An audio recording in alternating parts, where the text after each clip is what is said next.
experiencias de educación remota. Como señalé, es una jornada internacional. En primer lugar, vamos a conocer la experiencia de la Universidad del Norte, Uninorte, Universidad colombiana.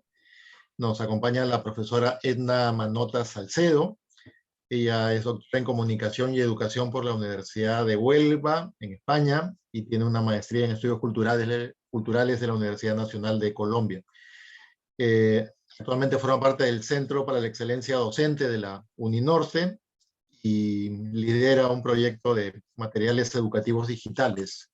Entonces estamos hablando de alguien que conoce, ejercita y promueve la experiencia de educación remota en una universidad, como nos contará la profesora Edna, que ha tenido, digamos, una reconversión, ha tenido un giro, ha potenciado unas capacidades que inicialmente no eran pues, la propuesta metodológica de la universidad.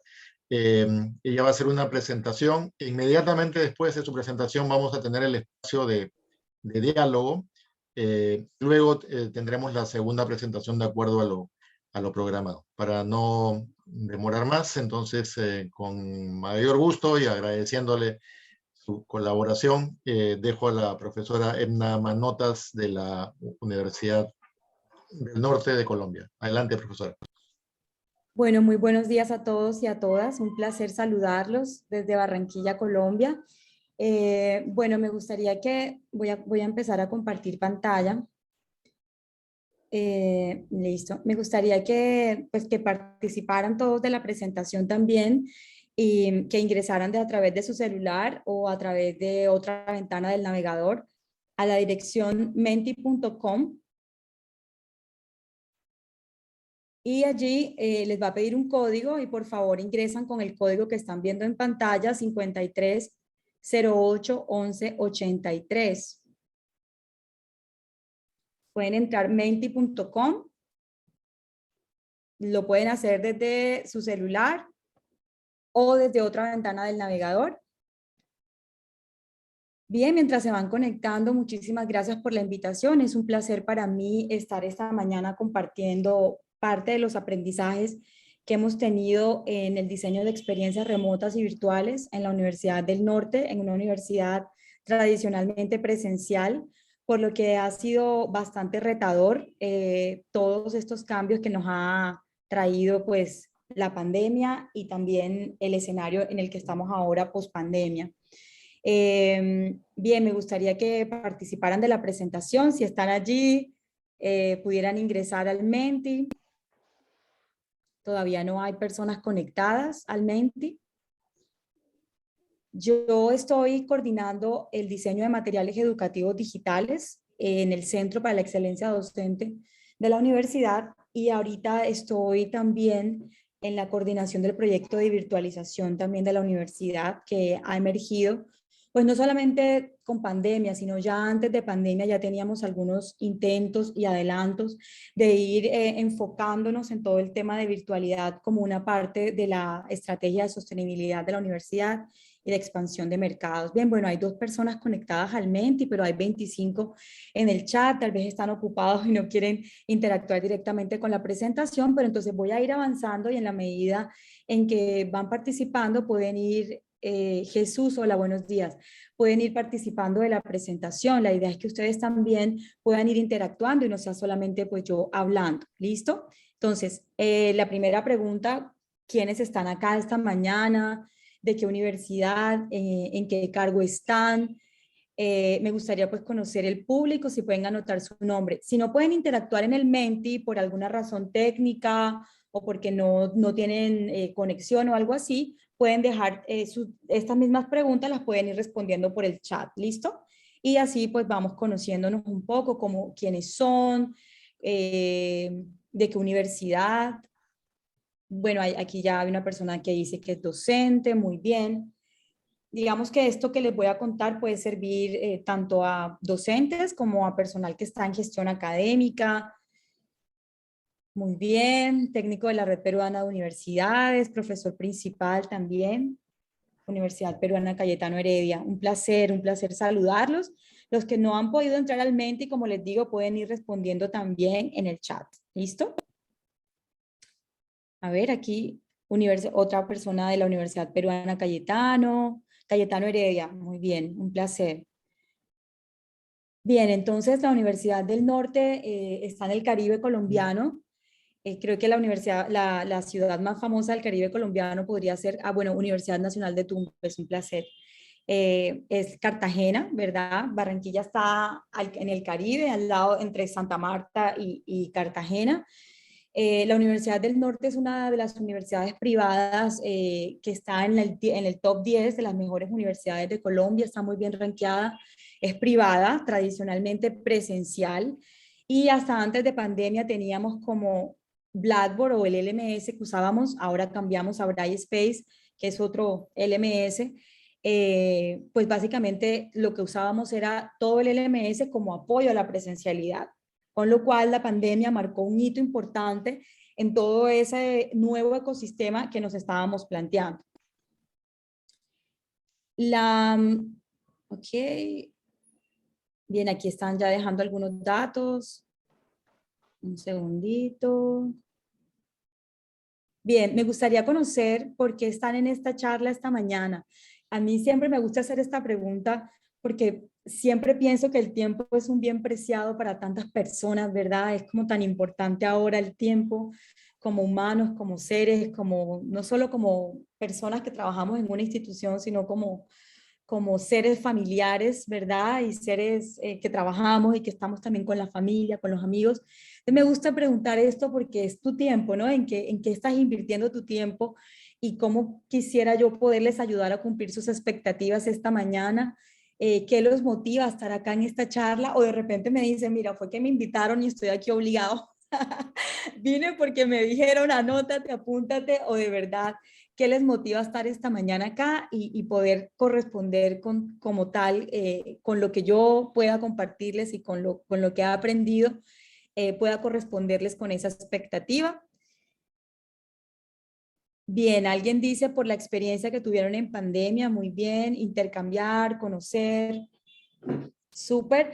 Como saben, las personas que no han entrado al Menti pueden dejar sus en el chat y ahorita lo puedo leer para ampliar el conocimiento y compartir, digamos, como todo el tema de lo que pasó en pandemia. Muy bien, súper. Entonces creo que vamos muy alineados con lo que estoy conversando y creo que puede corresponder básicamente con las expectativas de ustedes esta mañana.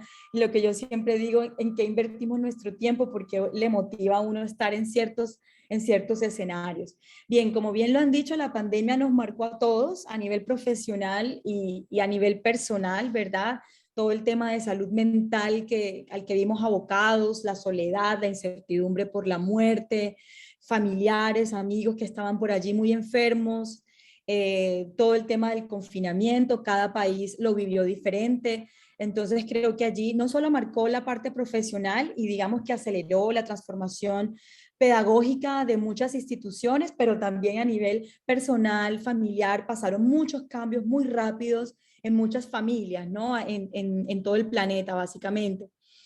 Y digamos que acá en la Universidad del Norte, cuando somos una universidad 100% presencial y empezamos a hacernos esta pregunta de un día para otro, básicamente de una semana a otra, cerraron todo, teníamos que irnos a la casa. Empezamos a decir, bien, vamos a salir en remoto. Hemos hecho la diferenciación y creo que, bueno, Manuel de Unir lo tendrá bien claro, las universidades que ya eran 100% virtual, pues la tenían muy fácil, ya tenían todo montado, todo su esquema, pero las universidades presenciales básicamente no salimos a un modelo virtual, básicamente en pandemia lo que hicimos fue salir en remoto, ¿no? Que era básicamente tener este tipo de sincronía con los estudiantes a través de Zoom, que fue la plataforma, bueno, más rápida y expedita en el momento, o a través de otros sistemas de videoconferencia, estuvo Meet también de Google como muy en boga y otros allí, y principalmente salimos en remoto, ¿verdad? Porque consideramos que todo lo virtual, cuando ya nos referimos a diseño de ambiente virtual, estamos hablando de un riguroso diseño de ambiente virtual donde estamos con un diseñador instruccional, donde estamos con un diseñador pedagógico, tenemos materiales educativos para el ambiente, entre otras cosas. Aquí básicamente nos enfrentamos los profes ya no van a estar presencial, el ambiente de enseñanza-aprendizaje va a pasar al escenario remoto e hicimos claramente la diferenciación, es decir, esto no era un escenario virtual, ni mucho menos, sobre todo por la urgencia en la que salíamos. El Centro para la Excelencia Docente, donde yo estoy, es la unidad que está adscrita a la Vicerrectoría Académica de la Universidad y hacemos todo lo que tiene que ver con la formación pedagógica e innovación de los docentes de la universidad.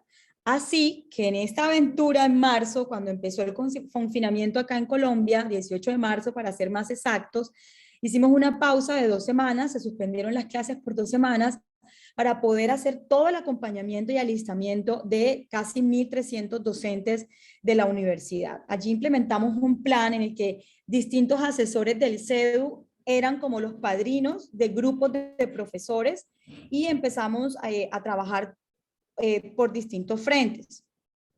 Ahora, si alguno de ustedes tiene ahora una palabra clave como lo hicieron en sus universidades, por favor compártelo en el Menti, lo vamos conversando o también lo puedes colocar en el chat. ¿Listo? ¿Alguna idea? Nosotros salimos, dijeron 2 semanas paramos y vamos a dedicar estas 2 semanas a la formación de los profesores.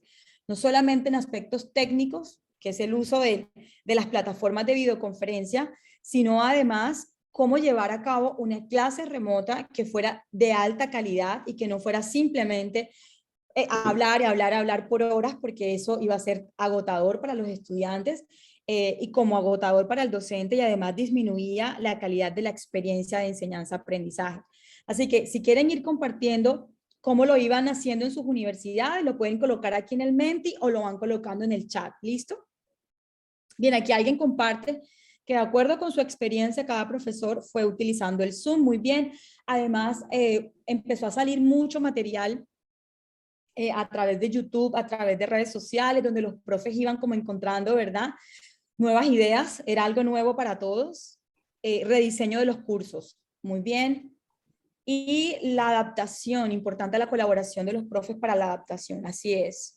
Y aquí alguien menciona que utilizaron Zoom y Moodle para toda la estrategia. Bien, 4 personas que están participando allí. Y en trabajo en equipo, aquí alguien dice, se aprendieron habilidades tecnológicas. Y pueden, los que no han entrado al Menti, como les digo, lo pueden dejar en el chat. Bien, lo primero que pensamos fue alistamiento pedagógico. Aquí ven en pantalla 3 de las grandes estrategias que hicimos. Hicimos sesiones grupales por profesores por departamento y asesorías individuales. Aquí pueden ver algunas de las cifras. En el CEDU hacemos mucha investigación de aula con indicadores, qué está pasando, cada cuánto pasa, cuántos se inscriben, cómo le ha impactado hasta el profesor y cómo impacta en el aula. Y también hicimos asesorías bajo demanda. En la parte también hicimos talleres centrados en recursos que podrían utilizar en las clases remotas. Diseñamos una página web con recursos digitales que los profesores podrían utilizar de manera sincrónica, en la que encontraban tutoriales, y adicionalmente se hizo un alistamiento de clases bimodales simultáneas. En otras universidades tiene otro nombre, como HighFlex, que es ya cuando volvimos del confinamiento, cuando ya se estaban haciendo como más flexibles las medidas de salida. Son salones que se adecuaron, 15 salones que se adecuaron con una tecnología en donde un grupo está presencial y el resto de estudiantes está a través de cámara conectado por Zoom, en algunos casos que los estudiantes no podían llegar porque estaban contagiados, algún familiar, vivían con algún familiar mayor y no se podían trasladar, entre otras cosas. Se dispuso entonces de clases bimodales que tienen esta tecnología, los micrófonos estaban en el techo, las cámaras, y los estudiantes que estaban en línea podían podrían unirse a la clase de los que estaban presenciales, y allí capacitamos y formamos a los profesores para poder entender los 2 grupos, porque no era una clase dividida, sino una clase que está en 2 grupos, y cómo hacer actividades que pudieran ayudarnos en ese nuevo diseño con estudiantes que están en línea y otros que están en la clase. Bien, Básicamente, las dos modalidades que tuvimos en ese escenario, clases en línea, básicamente las dividimos en sincrónicas interactivas, ¿verdad? Que es poder establecer este tipo de escenarios en el que el estudiante es el principal protagonista, y pareciera que no, pero sí se puede hacer. Empezamos a utilizar herramientas de respuesta automática, por ejemplo, como Menti, como Quizzes, como Socrative, entre otras, y formar al docente para que pudiera utilizar este tipo de herramientas interactivas en las clases remotas. Empezar a formar al profesor en hasta cosas mínimas como el tono de voz, la motivación, cómo hacer para que los estudiantes encendieran la cámara, cómo motivarlos a que ellos fueran los protagonistas de la experiencia, cómo hacer rotaciones de tiempo, por ejemplo, si tenían un bloque muy largo de horas, que se daba mucho en posgrado. Aquí entonces empezamos a hablar del segundo ítem que están viendo en pantalla, que son asincrónicas asistidas, ¿no? Es decir, vamos a desconectarnos un momento, van a realizar una actividad, más o menos funciona como una clase invertida, van a volver en 15, 20 minutos, vamos a continuar con la actividad, generar exposiciones por parte de los estudiantes, que pudieran construir también ellos contenido, videos, podcasts. Entonces, no queríamos que el profesor solamente estuviera centrado en que él iba a hablar en cámara, sino que pudiera tener una interacción con sus estudiantes todo el tiempo, manteniendo los principios de aprendizaje activo, colaborativo, ¿verdad? Sobre todo en esa época dura del confinamiento, donde teníamos estudiantes muy deprimidos, gente muy joven también. Nosotros manejamos en primer semestre estudiantes de 16, 17 años. Acá terminamos el colegio muy pronto. Y era el primer semestre que iban a venir presencial y ni siquiera habían pisado nunca el campus, de repente para alguna vuelta administrativa, y les dicen que está cerrado y que su primer semestre va a ser totalmente remoto. Fue un choque muy fuerte emocionalmente para grupos de estudiantes, por lo que el acompañamiento psicológico de bienestar estudiantil fue primordial, cómo atender esas necesidades. Hubo un incremento bastante alto de asistencia psicológica y de temas de adaptabilidad, sobre todo porque como todos lo vivimos, no había una fecha que nos dijeran tal día vamos a volver, sino que todo era de bastante incertidumbre.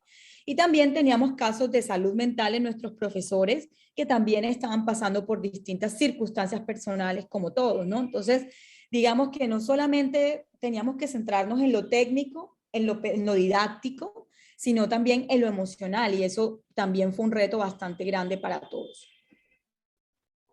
Bien, aquí están viendo 4 grandes, digamos, estrategias. El diseño de cursos, importante, el clima socioemocional en el aula para nosotros era fundamental. Todo lo que era centrado en aprendizaje activo y mediaciones con TIC fue importante en toda la formación.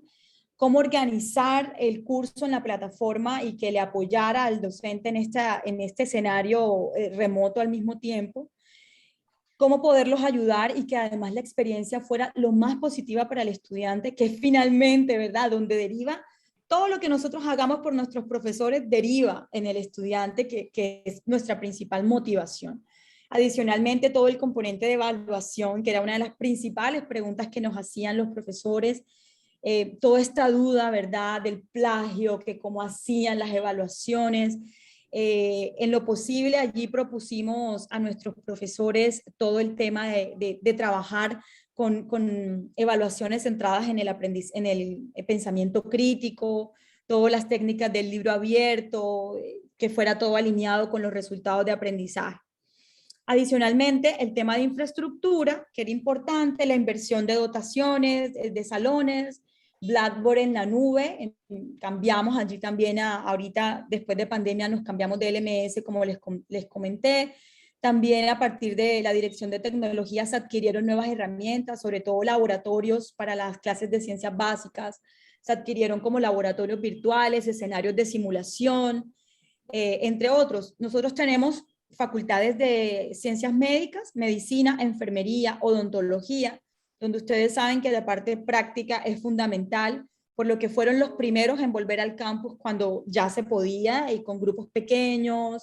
Entonces, la teoría estaba en las clases remotas, pero ellos tenían que seguir asistiendo a la universidad, obviamente, y a los hospitales, al hospital de la universidad, hacer sus pruebas con todos los requerimientos de bioseguridad. Entonces allí también fue bastante retador.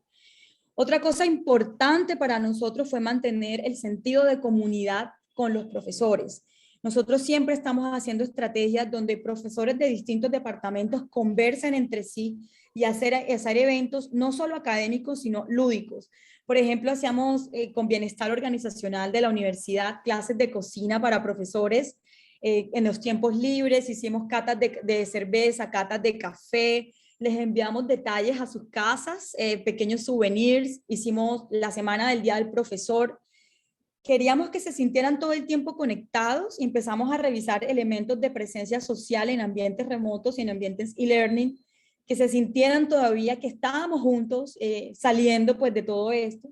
Hicimos un especial de video, se los puedo compartir, empezamos a que nos contaran a través de video cómo estaban viviendo la cuarentena nuestros profes en sus casas. Y además de eso hicimos algunos espacios donde ellos iban compartiendo las innovaciones que iban haciendo en pandemia. Entonces, profesores que decían, mira, yo cambié esto de mi clase, adicioné esto a mi clase, con lo remoto cambié ciertas cosas, y que otros colegas los fueran escuchando, ¿verdad? Ir creando el colegaje entre profes fortalece muchísimo toda la estrategia de formación. Bien, en el alistamiento tecnológico no me voy a detener mucho. Como les había contado, se hicieron compras de distintos servicios, software de apoyo a los departamentos y laboratorios virtuales con la dirección TIC. Estas son algunas fotografías que están viendo en pantalla de los cursos bimodales. Cómo se ve el estudiante que está en línea, puede ver la clase conectado, como el profesor, cómo están instaladas las cámaras en estos salones y los micrófonos. Adicionalmente, en algunos estudiantes que teníamos una población que no contaba con equipos, se hicieron unos préstamos, en Colombia se llama Comodato, en el que se le prestaron unos portátiles y módems para conectarse a estudiantes, iPads, entre otras cosas, porque no contaban con los equipos, se hicieron estos préstamos. Aquí pueden ver algunas de las cifras con las que se trabajó. Sobre todo, bueno, porque tuvimos que detectar rápidamente una población que no tenía conexión a internet o que no tenía un computador o que tenían un solo computador en casa para compartirlo entre varios de sus familiares, la mamá, el papá, los hermanos, y pues todos en casa. Entonces se hicieron unos planes de contingencia con este grupo de estudiantes. Esto en la parte tecnológica. Bien, ahora, ¿qué pasó después de la pandemia y volvimos a la presencialidad y nos hicimos estas dos grandes preguntas? ¿Vamos a incorporar lo aprendido a la presencialidad? Porque los mensajes de todas las universidades presenciales fue como, volvemos a la presencialidad, qué alegría volver a vernos, pero también estaba el otro mensaje, bueno, y vamos a perder todo lo que hemos avanzado, todo lo que hemos ganado en este escenario. Fortalecemos la virtualidad. ¿Qué piensan ustedes? ¿Cuál creen que debería ser nuestro camino? Ustedes allí en su reflexión lo pueden hacer en Menti o en el chat. ¿Deberíamos seguir 100% presenciales, las universidades que así somos, o nos abocamos a tomar todos esos elementos de la virtualidad y llevarlos adelante? Aquí pueden colocar ustedes sus opiniones. Entonces dijimos, no vamos a perder de vista todo lo ganado en la virtualidad y en todos estos escenarios remotos que surgieron, todo lo que aprendimos no podíamos desecharlo, así que empezamos con unas líneas de acción bastante importantes. Primero, las clases remotas no desaparecieron del todo, sino que a partir de casos especiales que están en revisión, por ejemplo, profesores expertos que estaban fuera del país, situaciones particulares, se dejaron algunas clases remotas, muy pocas. Se aumentó la formación en diseño de ambientes virtuales y blended en la universidad. Yo coordino un grupo de profesores donde tenemos una comunidad de aprendizaje centrado en esto, con la nueva plataforma que tenemos. Trabajamos con la Universidad Abierta de Cataluña, que pues también es un aliado, y empezamos a trabajar el modelo, cómo sería un modelo pedagógico de virtualidad para nosotros. Eso pues sería toda una charla completa de cómo hicimos todo el proceso de alistamiento del modelo. De igual manera, el Centro de Educación Continua de la Universidad y la Dirección de Posgrado está adelantando también con una OPM, que es una Online Program Management Provider, que gestiona programas en línea, una alianza para que ellos, digamos, nos ayuden con todo el tema de venta, marketing, de lo que significa la virtualidad, que es totalmente diferente a vender programas presenciales. Eso es también allí un avance en el que estamos. Obviamente también se hicieron muchos consensos con las distintas oficinas de la universidad para revisar la capacidad instalada, porque aquí cambian muchas cosas desde la matrícula hasta el registro, ¿no? Porque si tenemos población que va a estar 100% virtual, necesitamos que hasta los certificados sean virtuales, la atención al estudiante sea virtual, entre otras cosas. Adicionalmente, estamos trabajando ahora en mesas de conciliación con grupos de oficinas, líderes, todo el tema del pensamiento estratégico para la virtualidad. Estamos también en alianza con otros modelos como la UNIR, otras universidades con modelo 100% virtual, porque pues nosotros, de hecho, las que están en el top 10 de Colombia, casi todas son presenciales. Entonces empezamos diálogos con las que nacieron 100% en línea. Nos parece importante conocer esas experiencias y adicionalmente conversando con las presenciales que estaban dando el salto a la virtualidad para ver en cómo estamos en eso, ¿verdad? Era como conocer los que nacieron desde el vientre virtuales y conocer los que estamos en el proceso dando el salto, porque necesitábamos las dos visiones para poder seguir avanzando en este proceso de fortalecimiento de lo virtual. La universidad no va a dejar de ser presencial, pero básicamente lo que se está planteando es que la virtualidad ya está en el plan estratégico de aquí a 2028. Cómo se va a incorporar en pregrado, cómo se va a incorporar en posgrado, cómo va a ser ese salto y para mantener también nuestros estándares de calidad, siendo universidad acreditada nacional e internacionalmente, es lo que más nos interesa. Y que la experiencia del estudiante siga siendo una experiencia de calidad, ¿verdad? ¿Cuáles son los retos que hemos tenido a lo largo de todo esto? Bien, hay un paradigma bastante fuerte con el tema de la virtualidad. No sé si todos lo sienten o lo experimentan. Por el origen de la educación virtual siempre se tiende a pensar que es de menor calidad o que las personas no están realmente formadas o que no hay o no puede haber un seguimiento al estudiante, entre otras cosas, por lo que hemos tenido que hacer, como decimos, mucha inception, mucha socialización con muchos grupos de trabajo. Hay personas en la comunidad de líderes que nunca han tomado un curso virtual, nunca han interactuado con una plataforma, tampoco han tenido sesiones remotas. Las que vivieron en pandemia fueron las primeras, por lo que es un proceso de alfabetización lento, transversal, con paciencia, para que puedan ir viviendo estas experiencias. Hay un tema también de mercado, también están las universidades extranjeras llegando a América Latina con oferta virtual en español, por lo que se convierte en un gran reto, ¿verdad? El tema de asegurar la calidad, todo este tema de tradición versus innovación, ¿verdad? Toda esta pregunta, bueno, pero si estamos bien en lo presencial, ay, perdón, está pasando una ambulancia. Si estamos bien en la presencialidad, ¿por qué plantearnos esto de la virtualidad? ¿Cómo lograr la participación de todos los equipos de trabajo que necesitamos que estén vinculados al proyecto? Lo que hemos visto es que cuando esto es de llaneros solitarios, de una oficina que jalona desde arriba y va diciendo qué hacer, no funciona. En nuestra experiencia funciona mucho desde abajo, convocando, haciendo que la propuesta sea construida entre todas las oficinas y no desde arriba hacia abajo. Se necesita el pensamiento estratégico, pero se necesita que también desde abajo se vayan armando las estructuras, ¿verdad? Como el jueguito este de la yenga. Y también hemos determinado un porcentaje de asignaturas virtuales para pregrado.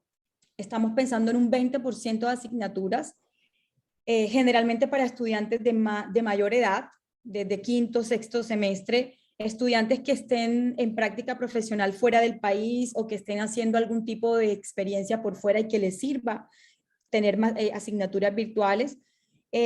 No están, digamos que asignaturas que tengan gran componente de laboratorio, tratamos de que no se metan en el cuento, y así poco a poco hemos ido como estableciendo qué va a quedar virtual en pregrado y qué va a quedar 100% o blended o 100% virtual en posgrado. Bien, entonces para terminar, me gustaría que ustedes hicieran sus preguntas. Si hay algo en lo que quisieran que aclarara o expandiera, por favor me cuentan, y aquí hay algunos comentarios en el chat. Bien. Bien, aquí hay algunos comentarios en el chat. Por ejemplo, Néstor dice que todo el tema de acceso a la tecnología también fue un problema para ellos.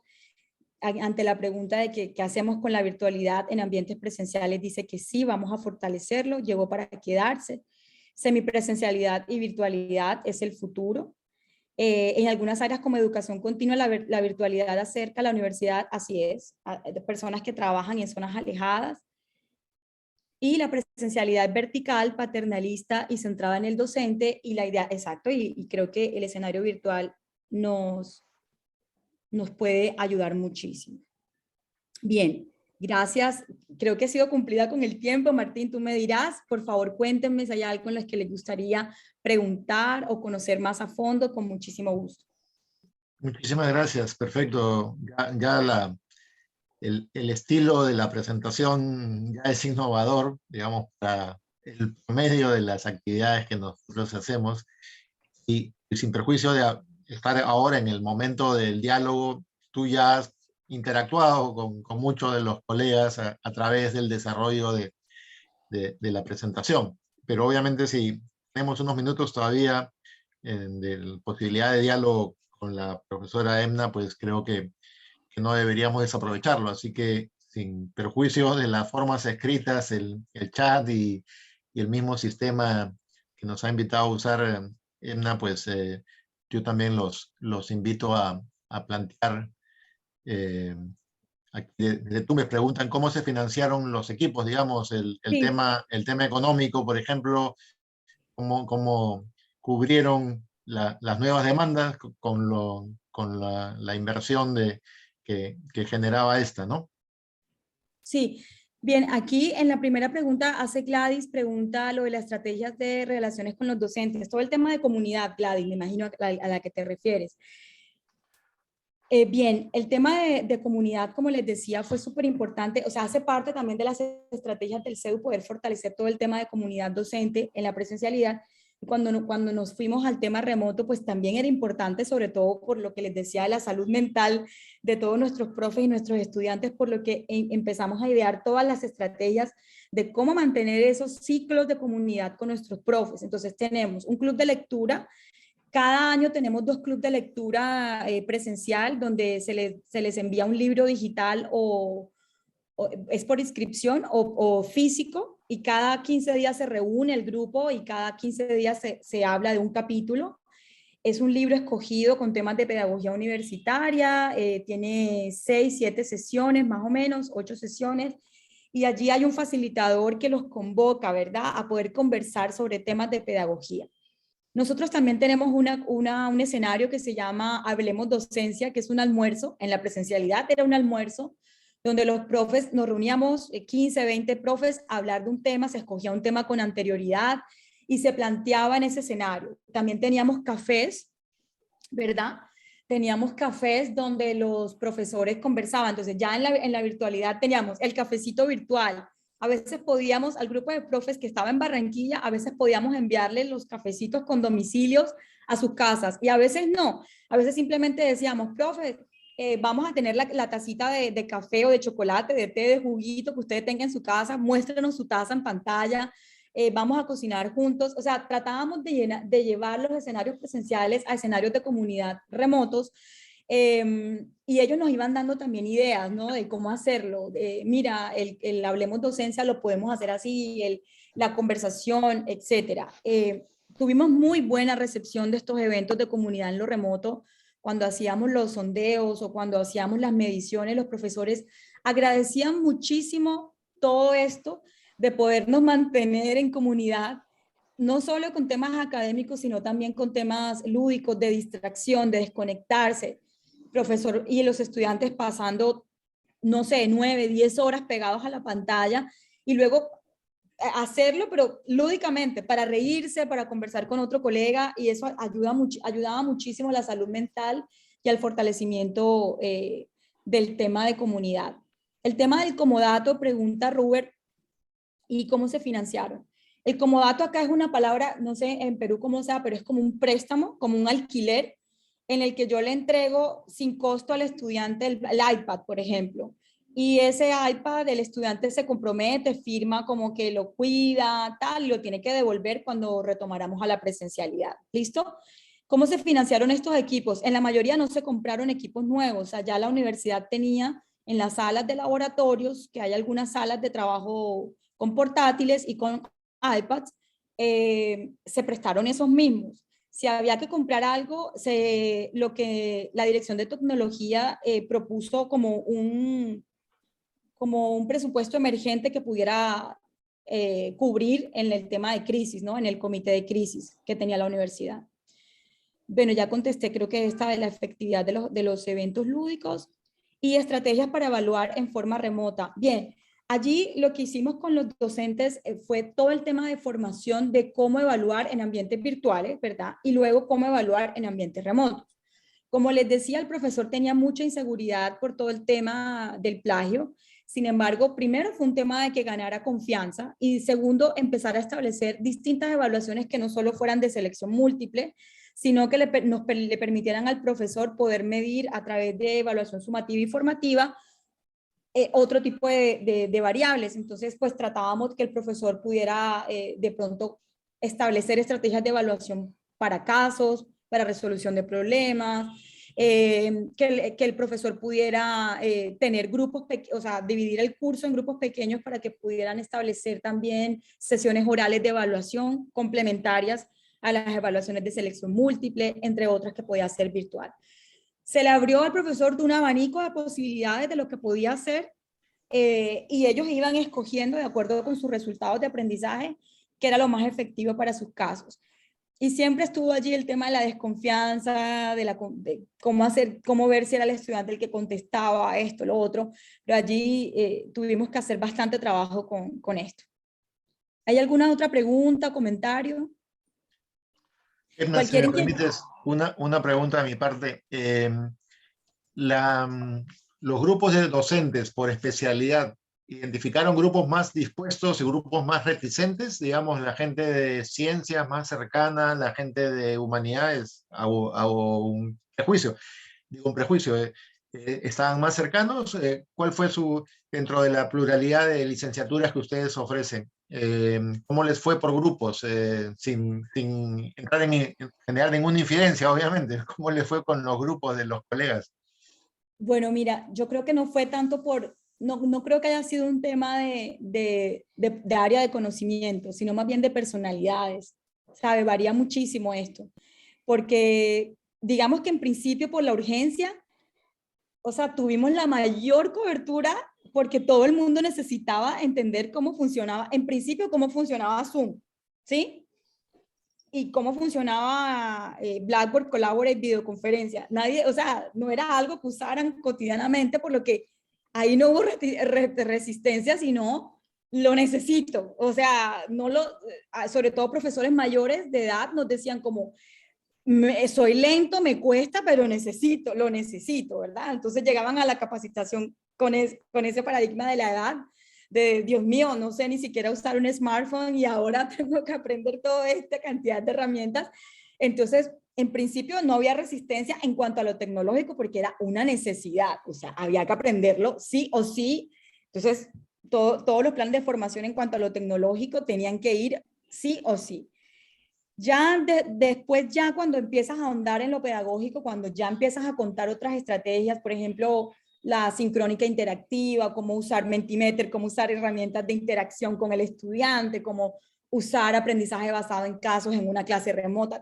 Allí ya no tanto por área de conocimiento, sino por personalidades, ya de pronto decir, un profesor que está en el área de ciencia política, derecho, que tienen una formación muy desde lo oral, ¿verdad? En la parte de derecho, de pronto te decía, no, esto yo siento que no puede funcionar con mi grupo, es que yo pues estoy acostumbrado al PowerPoint, esto.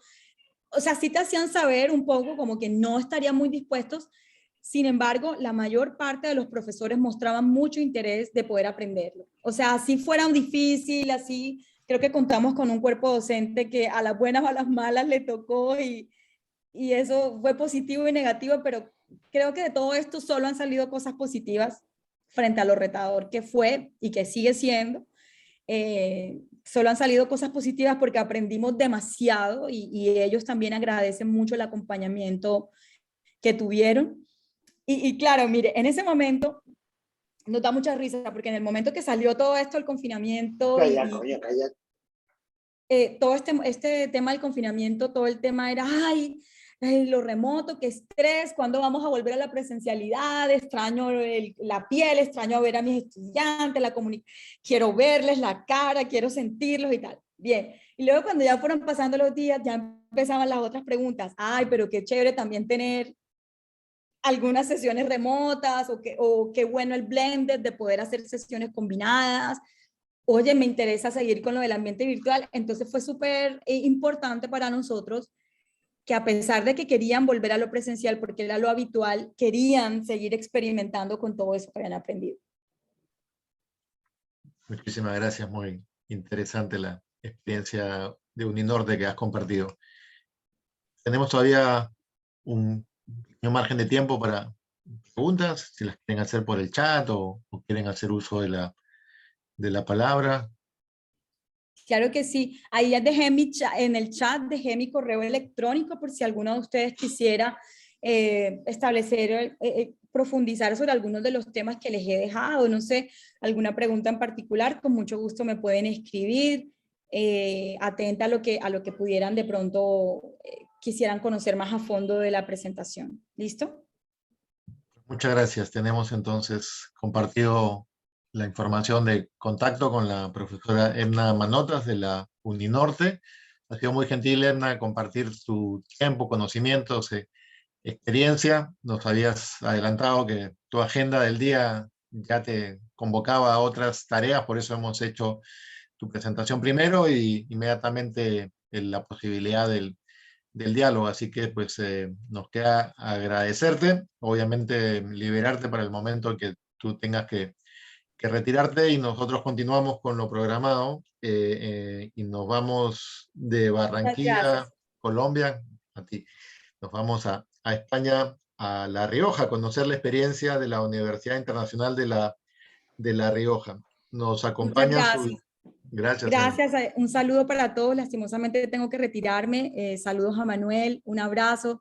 Saludos a todos ustedes y espero verlos en otra oportunidad. Cuídense mucho, que estén muy bien. Hasta luego. Gracias por lo aprendido. Buenos días, gracias. Decía entonces que la segunda experiencia que compartiremos esta mañana corresponde a la Universidad Internacional de La Rioja, de España.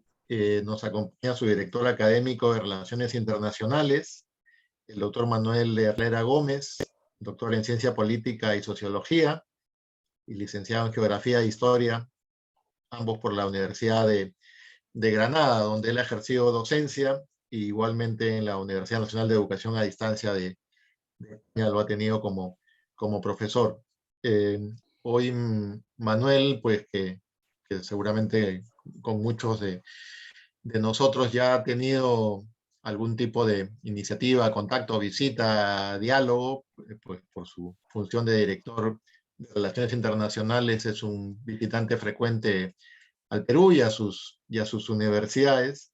Nos va a contar pues el modelo educativo, la propuesta que tiene UNIR para sus estudiantes y obviamente también su política de relación, cooperación con universidades latinoamericanas en general y con las peruanas en particular. Así que la segunda presentación a cargo del doctor Manuel Herrera, a quien le doy los buenos días, le agradezco su presencia, haciendo un paréntesis en un periodo que a él le corresponde de legítimas vacaciones, que nos acompaña esta mañana y tendremos luego de escucharlo posibilidad de interactuar, tener un diálogo, conociendo con más detalle la experiencia de la UNIR. Adelante, Manuel, buenos días.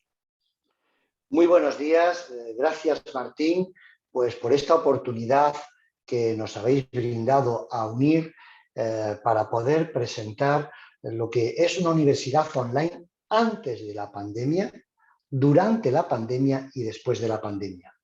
Una universidad solidaria en todo momento y buena muestra de ello es que queremos ser la herramienta en América Latina para que muchas universidades presenciales pues aterricen en la digitalización. Me ha alegrado mucho ver a mi amiga Edna Manotas, porque con la Universidad Uninorte estamos colaborando. En estos momentos, UNIR está formando a buena parte de sus profesores en competencias y habilidades digitales. Hemos formado a buena parte de sus directivos en digitalización, pero como lo estamos haciendo también en Ecuador, donde más de 10.000 profesores se han formado en las aulas virtuales de UNIR, pues para formarse en competencias digitales.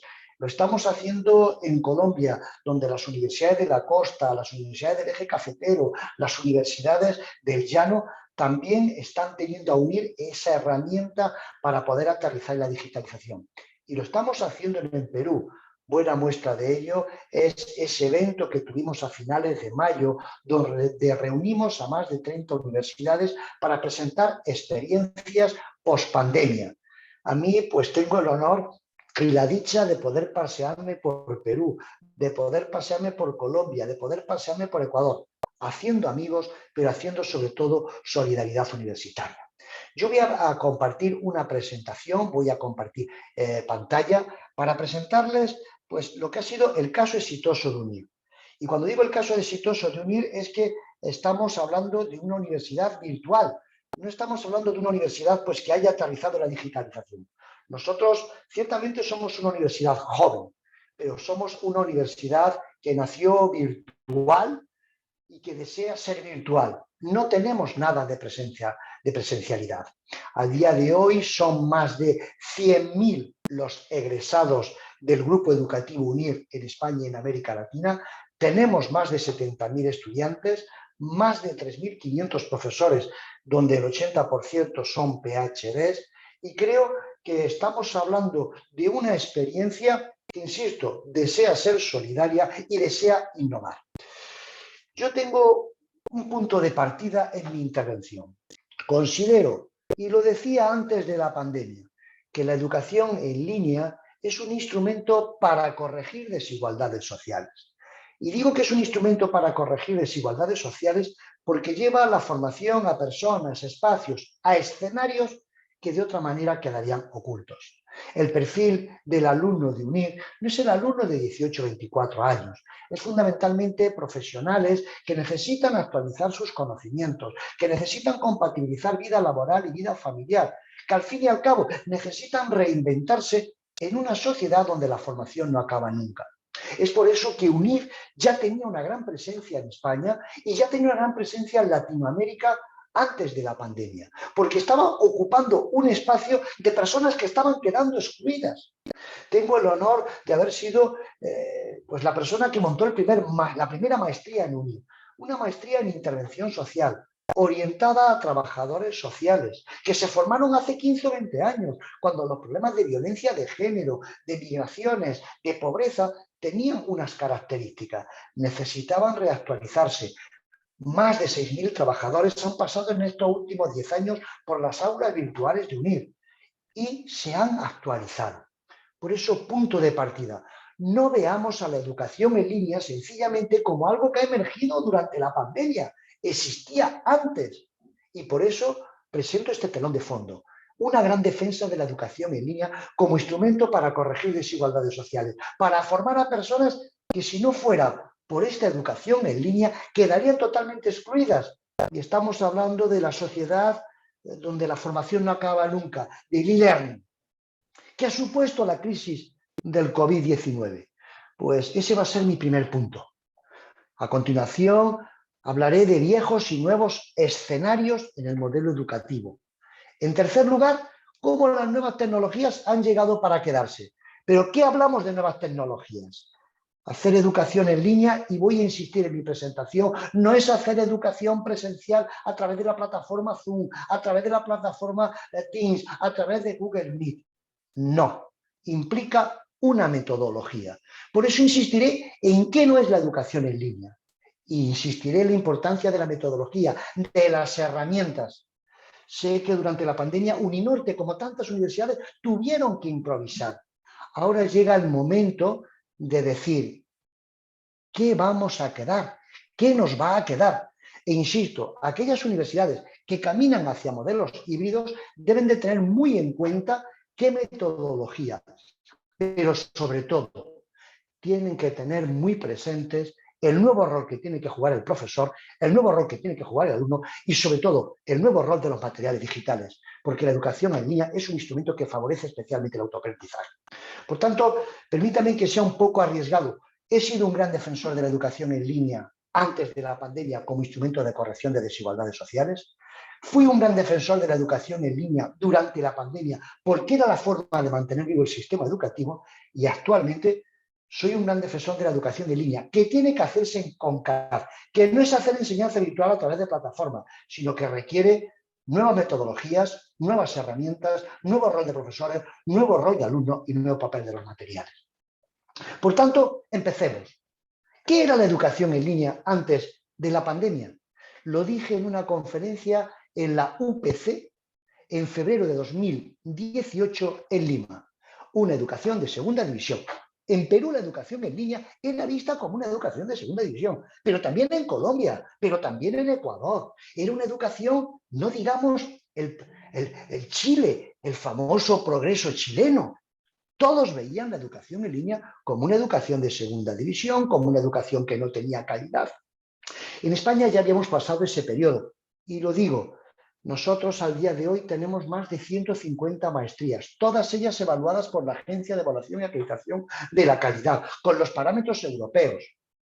En Europa no nos planteamos si la educación es en línea o la educación es presencial, nos planteamos, ¿es educación de calidad o no es educación de calidad? Y eso implica estar sometidos a los controles de las agencias de evaluación, la NECA española, que es la SUNEDU peruana, como es el CENESID ecuatoriano o como es el CNA colombiano. Por lo tanto, ¿qué era la educación en línea en la pandemia? Pues tras considerarla de segunda división, se convirtió en el instrumento como mantener en viva pues, la educación. Eso hizo Uninorte, pero eso también lo hizo pues, la Tecnológica de Pereira, eso lo hizo la San Marcos, eso lo hizo la Javeriana en Colombia, eso lo hizo la Nacional de Trujillo. De nuevo, había que mantener vivo el cadáver. Ahora bien, creo que con esa necesidad de decir, bueno, vamos a hacer lo que era anteriormente presencial a través de la virtualidad. Viejos y nuevos escenarios. Amigos míos, la educación en línea ha llegado para quedarse. Caminamos hacia modelos híbridos que combinarán presencialidad con virtualidad.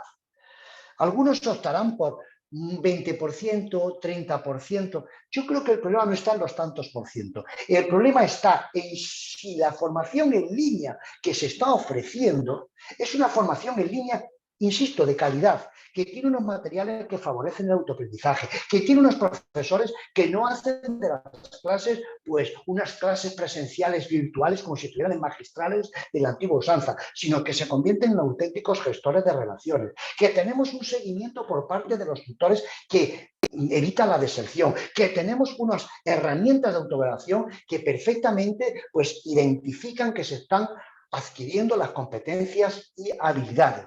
Por tanto, la educación en línea ha llegado para quedarse, pero no es hacer educación presencial a través de plataformas. Implica algo más, implica unos cambios decisivos. Nuevo rol del profesor, nuevo rol de los materiales, nuevo papel de los tutores de acompañamiento, nuevo papel de los ejercicios de autoevaluación y nuevo papel de los materiales de autoaprendizaje. Por tanto, hemos pasado de una educación en línea, que era un instrumento para corregir desigualdades sociales, a lo que yo considero que estamos caminando en estos momentos. Una nueva forma de aprendizaje intercultural, interdisciplinar, internacional. Permítanme que aquí les comente una pequeña experiencia que estamos teniendo ahora mismo en UNIR. Es el programa de movilidad virtual. UNIR actualmente tiene en sus aulas virtuales más de 5.000 alumnos latinoamericanos procedentes de muy diversas universidades que están cursando gratuitamente una materia con UNIR. Están teniendo el acceso a una experiencia digital, están teniendo el acceso a un claustro de profesores europeos, están accediendo a materiales totalmente interculturales, están compartiendo pues actividad cotidiana con alumnos de Perú, de Colombia, de Honduras. Amigos míos, la educación en línea está marcando un antes y un después. Y no nos podemos plantear pues, la herramienta, que si utilizo Blackboard, que si utilizo Canvas, que si ahora por resulta hago clases espejo. yo creo que hay que plantearse una cosa más. Caminamos hacia un nuevo modelo educativo que hace de la interculturalidad, la interdisciplinaridad y la internacionalización los ejes decisivos. Por eso insisto que actualmente caminamos hacia modelos híbridos. Las universidades van a seguir siendo presenciales. No le podemos robar la experiencia de la presencialidad a alumnos que se socializan en la universidad de los 18 a los 24 años. No podemos robarles esa experiencia. Ahora bien, sí vamos a asistir a cómo se rompen las mallas curriculares, a cómo un alumno, por ejemplo, pues de la Universidad Nacional de Trujillo, o por ejemplo de la Universidad Agraria La Molina, o por ejemplo de la Universidad Santa María de Arequipa, San Pablo de Arequipa o la San Agustín de Arequipa, están haciendo su pregrado con esas universidades. Pero dicen, ¿por qué no curso 2 o 3 asignaturas con el MIT? ¿Por qué no curso una asignatura con la Complutense de Madrid de forma virtual? ¿Por qué no curso una asignatura virtual, pues, por ejemplo, con la Universidad Internacional de La Rioja? Y me estoy, pues, empapando de unos nuevos modelos, de una nueva relacionalidad. Caminamos hacia modelos híbridos, que, insisto, no es poner el 20%, no es poner el 30%, no. Creo que hay que plantearse en primer lugar, ¿tengo profesores capacitados para hacer enseñanza virtual que no simplemente reproducen lo que hacían en la presencialidad? La soledad, que es el gran problema de la enseñanza en línea, que obliga a que en más de una ocasión los alumnos abandonen, ¿sé abordarla a través de un acompañamiento?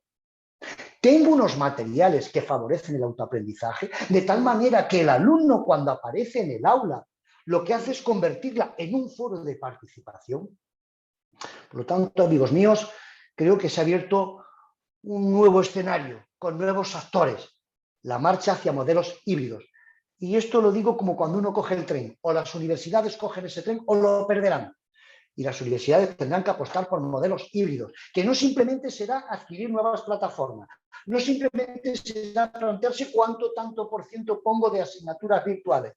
Tiene que plantearse preguntas de más calado. ¿Tengo a mis profesores capacitados para hacer enseñanza virtual? ¿Tengo un equipo de edición de contenidos que está haciendo materiales que favorezcan el autoaprendizaje? Creo que son preguntas para plantear. Y esto me lleva a las siguientes conclusiones, que las nuevas tecnologías pues son un instrumento, no un fin. Yo lo digo en muchas ocasiones cuando me paseo por América Latina y quizá mi amigo Martín Serrano lo habrá escuchado. Soy un hombre monógamo, fiel a mi mujer, hombre de una sola mujer.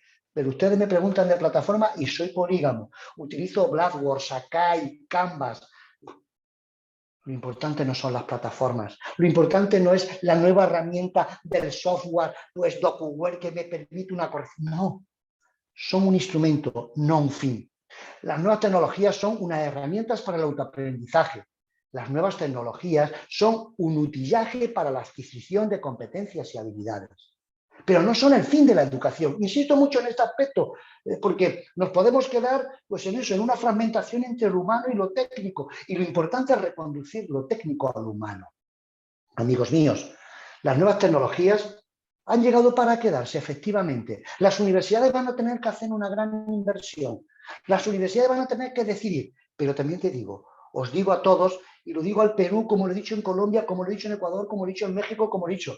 O ustedes hacen una gran inversión en sus profesores para que tengan competencias, habilidades digitales, o ustedes adoptan un modelo pedagógico que favorezca el autoaprendizaje, o ustedes, pues resulta que crean figuras de acompañamiento para que el alumno online pueda continuar, o habrán fracasado. Y en ese sentido llego a lo que es el eje central de mi exposición. ¿Cuál es la metodología de UNIR? Porque claro, nosotros hacíamos enseñanza online pues desde el año 2007, cuando empezamos. Hoy, pues como os decía, más de 100.000 egresados en España y en América Latina. ¿Cuál es nuestra metodología? ¿Qué elementos son los que incorpora? En primer lugar, tenemos clases presenciales en tiempo real, pero no más de 45 minutos. No se trata de torturar al alumno enchufándole 8 horas de Zoom, 8 horas de Google Meet. Eso es la tortura malaya. Nuestras clases son de 45 minutos, donde el profesor pues no hace una exposición magistral a la antigua usanza, sino que al contrario, lo que hace es convertirse en un dinamizador, en un animador, en un gestor de relaciones que favorece el autoaprendizaje. Clases magistrales en tiempo real. 45 minutos de una materia a la semana. De tal manera que, teniendo en cuenta cómo es el plan de estudios a la europea, en España un alumno tiene 5 horas de clases presenciales virtuales a la semana, repartidas a lo largo del lunes, martes y miércoles, pero no más de 5 horas en total. Primera pieza de nuestro modelo. Segunda pieza de nuestro modelo, clases magistrales. Las anteriores explicaciones pues, son complementadas con una píldora formativa de no más de 15 minutos, donde fichamos a especialistas de primer nivel y que el alumno puede ver en cualquier momento. Se me ha olvidado comentar que las clases presenciales quedan grabadas y las puede ver en diferido. Contenidos digitalizados. Nosotros tenemos un equipo de edición de contenidos de más de 200 personas. Sí, contenidos digitalizados, que no son 4 PDFs colgados en la plataforma. A mí cuando muchas universidades, no, estamos digitalizando contenidos. No, usted lo que tiene es un repositorio de documentos PDF que ha obtenido de distintas bases de datos. No, yo tengo un equipo de digitalización de contenidos. Mi alumno cuando entra en la plataforma se encuentra con que llega y tiene pues los mapas conceptuales de cada materia, tiene pues todos los ejercicios de autoevaluación, tiene todo lo que son las ideas clave, tiene toda una serie de recursos, webgrafía, bibliografía, tiene el acceso a una biblioteca virtual de más de 40.000 volúmenes. Amigos míos, digitalización de contenidos no es colgar PDF de distintas revistas. Es sencillamente elaborar formalmente y en contenido unos materiales que favorezcan el autoaprendizaje, porque el alumno lo que hay que potenciar es que cuando llegan las clases presenciales virtuales haya trabajado esos materiales. De ahí que se coloquen muchos ejercicios de autoevaluación donde se vea que el alumno está motivado pues, para seguir avanzando. Acompañamiento. Este es un tema clave y fundamental. Todos los que me estáis escuchando nos hemos socializado en la presencialidad. Y cuando digo que no hemos socializado en la presencialidad, es que hemos hecho nuestros grandes amigos en las aulas, nos hemos enamorado en las aulas, nos hemos tomado los primeros tragos en la universidad. En la enseñanza online, el periodo es que el alumno está solo. ¿Cómo hemos solventado este tema? Y al día de hoy, en UNIR, que somos 100% online, de cada 10 alumnos, 8 terminan en tiempo real. Con la figura del tutor, que no es una figura académica, sino que lo que es una figura de acompañamiento. El ángel de la guarda que siga al alumno. Cada alumno tiene un tutor que contacta con él al menos 3 veces a la semana para interesarse. ¿Por qué? Para interesarse, pues si ha realizado las actividades, para ver si ha consultado los materiales, para ver qué es lo que le falta. Amigos míos, el alumno cuando entra en la plataforma es un ratón dentro de un laberinto. Deja rastro, pues el tutor sigue ese rastro y en función de eso le hace un seguimiento. Nosotros podemos prever qué alumnos van a triunfar y qué alumnos no. ¿Por qué? Porque sabemos cuál es su vida en el campus virtual y en función de eso los colocamos en un semáforo rojo, amarillo, verde, que nos lleva pues que algunos tengamos que hacer una serie de actividades de refuerzo. A ello, ejercicio de evaluación continua, donde obtiene una puntuación y después los exámenes que los hacemos presenciales antes de la pandemia, porque así nos lo exigía la legislación española.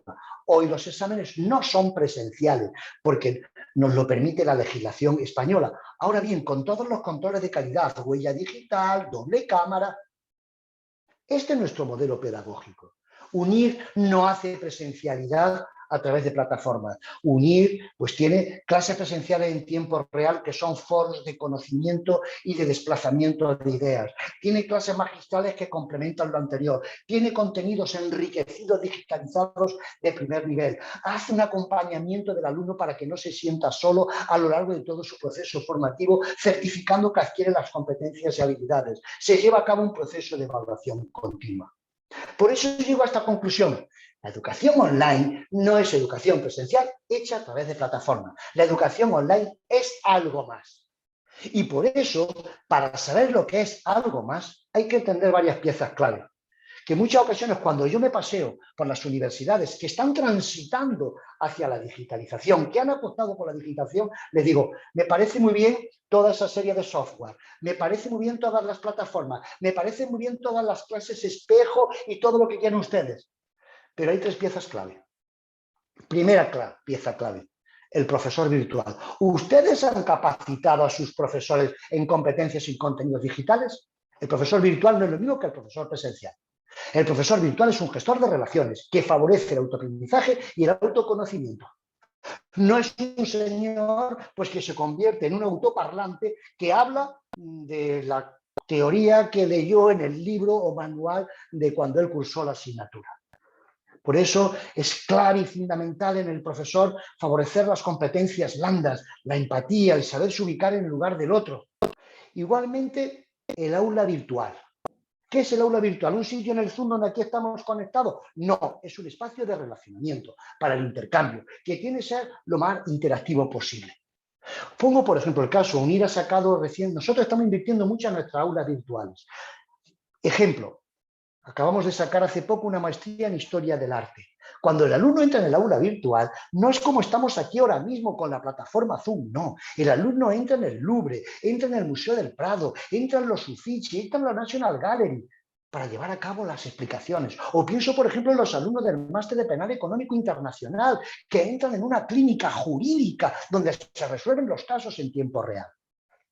Aula virtual, donde los materiales pues tienen que ser lo más participativos posibles. De ahí que nosotros hacemos esa inversión, un equipo de edición de contenido de más de 200 personas, encaminados fundamentalmente a materiales que favorezcan el autoaprendizaje. Y después nos encontramos con el alumno virtual. ¿Nos lo hemos planteado? ¿Cómo es el alumno virtual? Nos lo podemos plantear como un simple receptor pasivo que lo que hace es lo que se le lanza por la plataforma Zoom. No. El alumno virtual hay que conseguir, a través de la figura del profesor, a través de los materiales digitalizados, que se convierta en un jugador activo que favorezca el autoaprendizaje. Por tanto, hasta aquí es donde yo quería llegar. Presentar lo que ha sido la experiencia de UNIR, que no nació con la pandemia, que no se tuvo que asimilar con la pandemia, ya veníamos de antes. Aunque digamos que nuestro target, nuestro grupo de población, eran fundamentalmente pues toda esa serie de profesionales,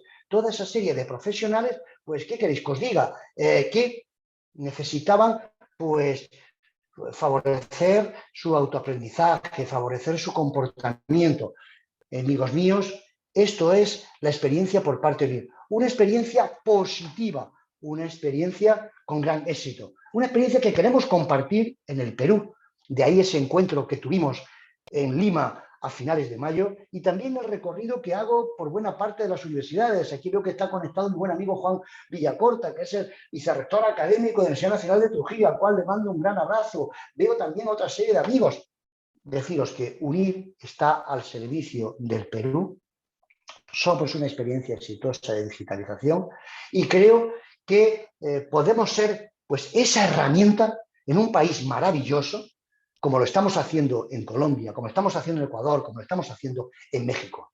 Gracias de verdad. Estoy abierta a cada una de sus planteamientos, a cada una de sus exposiciones y un honor haber estado aquí. Gracias a mi buen amigo Martín Carrillo, que me ha permitido este espacio que espero sirva para nuevos contactos. Sirva de verdad, dentro de la filosofía solidaria de UNIR, poder ofrecer toda esta experiencia de universidad online en castellano, en español. Muchas gracias y que viva el Perú. Estoy abierto a todas y cada una de las cuestiones que ustedes me planteen. Muchas gracias, Manuel. Importante conocer con detalle, en fin, la propuesta, las características, las distinciones que has hecho, muy pertinentes, y también esta distinción entre fines y medios, ¿no? Para no confundir estos aspectos tan importantes. Generamos entonces el espacio, la posibilidad para la conversación, el intercambio de ideas, preguntas de parte de quienes nos acompañan. Queda abierto ese espacio. Está el doctor Villacorta de la Universidad Nacional de Trujillo, estamos también con colegas de Chiclayo, de Tumbes, de Lima, en fin, una convocatoria muy diversa de Arequipa también, de San Martín.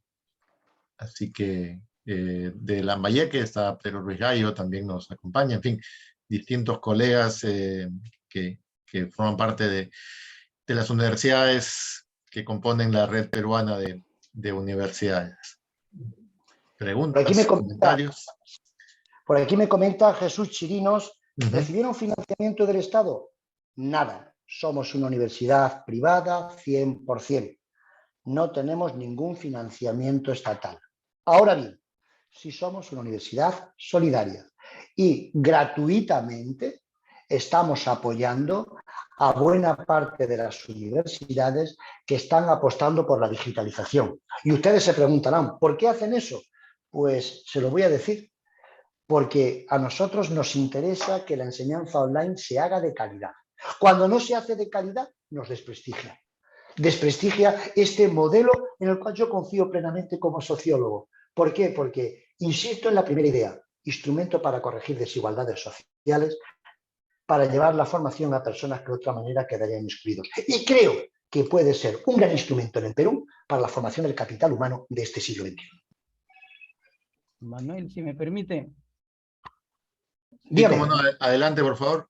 Sí, muy buenos días. La verdad que Manuel, cuando le escuchamos a usted, nos da la idea que estamos recién tocando la puerta del futuro. Y que es un presente, ¿no? Tenemos el honor de haber firmado con su universidad un convenio de la Pedro Ruiz Gallo.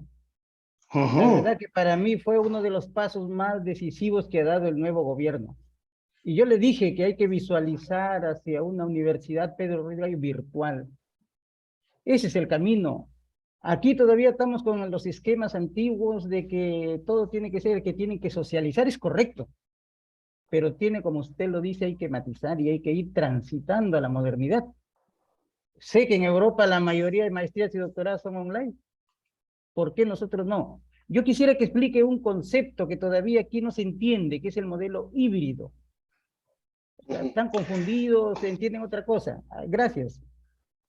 Mi querido amigo, mi querido José, pues mi cariño para la Universidad Pedro Ruiz de Chiclayo, que estuve visitando y donde volveré. Efectivamente, hemos firmado un convenio de colaboración y van a encontrar ustedes en UNIR el instrumento para transitar hacia digitalización, para que formemos a sus profesores en competencias digitales, para que les formemos también en cómo elaborar contenidos digitales, para que les formemos también en todo lo que es los controles de calidad. Yo quiero decirle una cosa, y es tan sencillo como lo siguiente, es lo que yo detecto en América Latina. En Europa, en Estados Unidos, no nos planteamos la diferencia entre educación en línea o educación presencial. Nos planteamos educación de calidad o no educación de calidad. Así de claro.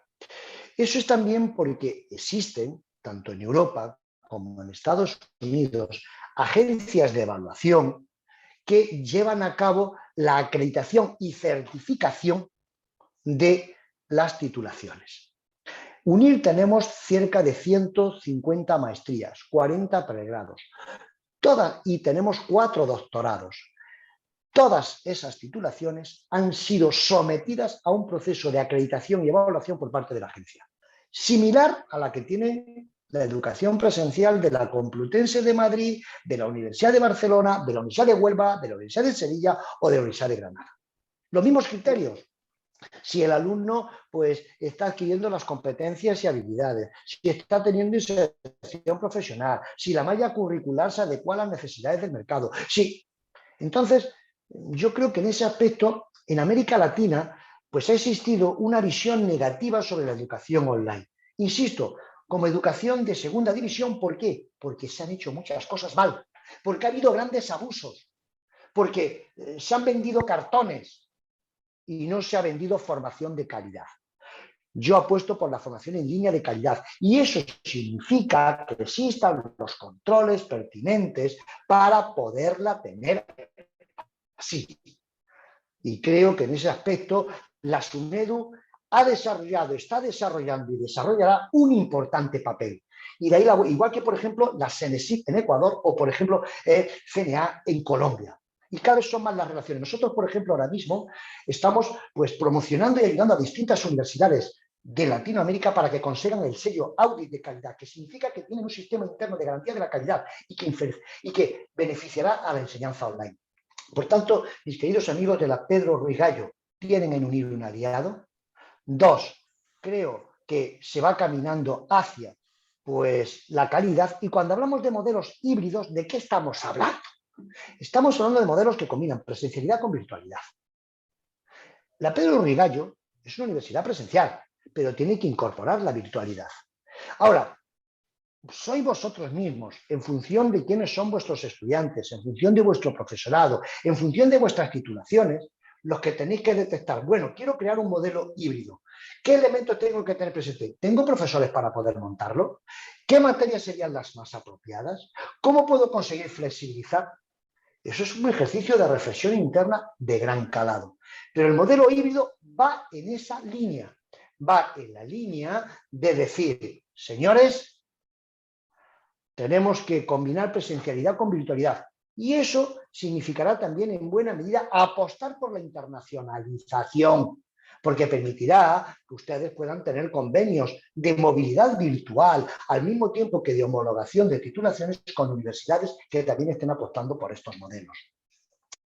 Por aquí, si me permites, mi querido Martín, Silvia Valverde me dice el docente, la importancia del docente. Yo insisto mucho en este aspecto. Cuando hablamos de virtualidad, cuando hablamos de nuevas tecnologías aplicadas a la educación, pues hablamos de eso, de plataformas, de materiales, hablamos pues de el software tal, la clase espejo. ¿Estamos formando a los docentes? Y os lo digo sinceramente, con la pandemia son muchos los profesores que se han jubilado en España porque no quieren pasar a la virtualidad. Entonces, el eje clave es la formación del docente. El profesor virtual no es lo mismo que el profesor presencial. O se le forma o resulta que no podrá caminar hacia adelante. Y en ese sentido, y lo digo, en UNIR hemos formado al día de hoy más de 15.000, en colaboración con la OEI, Organización de Estados Iberoamericanos para la Educación y la Cultura, más de 15.000 profesores en la región en competencias, contenidos y herramientas digitales. Y lo estamos haciendo en el Perú. Por aquí me comenta el coordinador de la USAT, corregir desigualdades sociales, ha sido un enriquecedor. Sí, yo creo que la educación en línea es corregir desigualdades sociales, pero no pensemos sencillamente en nuestros estudiantes. No somos conscientes de todos los profesionales que necesitan actualizar sus conocimientos. Estoy ante rectores, estoy ante vicerrectores, ante coordinadores. Ustedes saben que hoy lo que aprende el alumno en las aulas se queda oxidado en 3 días, que es necesario actualizar esos conocimientos. Y lo digo también con total sinceridad. O las universidades, como decimos en España, nos ponemos las pilas en convertirnos en auténticas entidades para reinventar a los profesionales, para reactualizar conocimientos, o vendrán otras instituciones que ocuparán nuestro lugar. Y os lo puedo asegurar con toda la calidad. Y ahí vemos toda la serie de empresas formativas que están naciendo, que están ocupando el papel que tendrían que ocupar las universidades. Por tanto, viene un momento de cambio importante. Viene. ¿Cómo aprenden los estudiantes en laboratorio de ciencias básicas, como acompaña docente, escenario y proceso de aprendizaje? Pues mirad, aquí veo el coordinador Enrique Vera. Pues decirte sencillamente, nosotros cada vez, nuestros laboratorios virtuales, cada vez tienen un toque más de presencial. Os lo digo sinceramente, por ejemplo, en la facultad. En España todavía no se puede hacer medicina veterinaria y ciencias agropecuarias online, 100% puro, pero sí se puede hacer mixto. Y cada vez más se están introduciendo laboratorios, simuladores, que permiten que el alumno adquiera las competencias y habilidades que tendría dentro de la presencialidad. Yo creo que en ese aspecto una universidad tiene que detectar cuáles son sus recursos, cómo puede hacerlo y a partir de ahí implementar el tema. ¿De acuerdo? No sé si hay más preguntas, mi querido Martín, estoy a la orden. Muchísimas gracias, Manuel. Creo que las preguntas ya se han formulado. Seguramente, pues, cualquier otra iniciativa habrá oportunidad de comunicarse directamente contigo y de seguir, obviamente, la vigorosa oferta que tiene UNIR, siempre renovada, abierta a todas las universidades y obviamente sin excluir a las peruanas. Solo me queda agradecerte tu tiempo. Tu convicción en el tema es contagiante, así que creo que quienes dudan en diálogo contigo pues saldrán muy convencidos de cuáles son los caminos a recorrer.